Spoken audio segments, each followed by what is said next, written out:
na tok turin ka chuaka o ta hian setana mol phonan kuwa somni man kan leive zawa tlai kan thona mun ania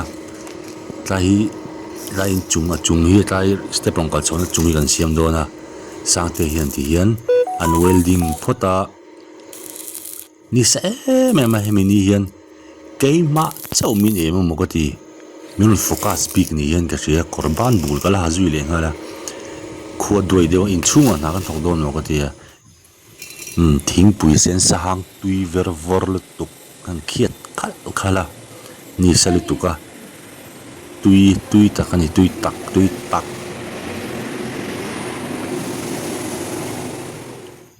diyan isang pili sang tiyan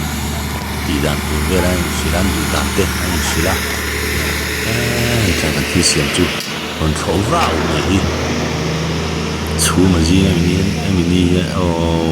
wasur shap mai lai ala som ve khop mai karen ne nei millo chum nal zia kitaya welding tu chu nal chon lo chum khinal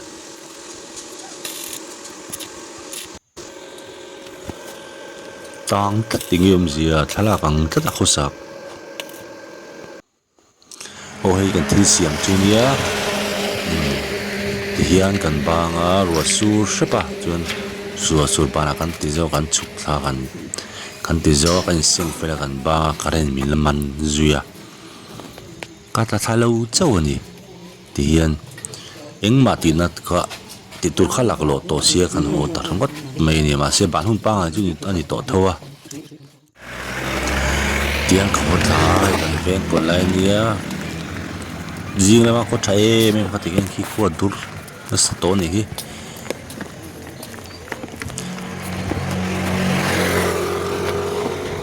tan fuwa zelme ta hi kong kan film puringa thei ko ba mo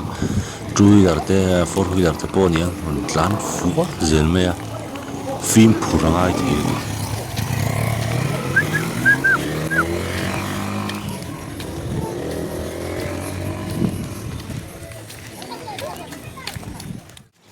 tlai kon lai tak school tang ro ta hian ti hian no pang kan lai khela lum ve lai le tang no pan lai mi ti re chuak ya tiang ko ho tha zela o ti gan zan lo nia cho de ka ya cho me tui tak kan menu han cho de kan ya lazir turin masi lazir turin kan chawai kan pastor ko tarania vai tong lama in sorbing ngai ti na ni masi lampang zai lampang o tian atlenga kan la zirna tur e kan biak in ania ta hi junior room ma kan zir dona vai la sa don ni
잘 좋아. 약속 안 할게. 약속 빨리 넣으려고 어떡해. 저질 안 넣어도 되나?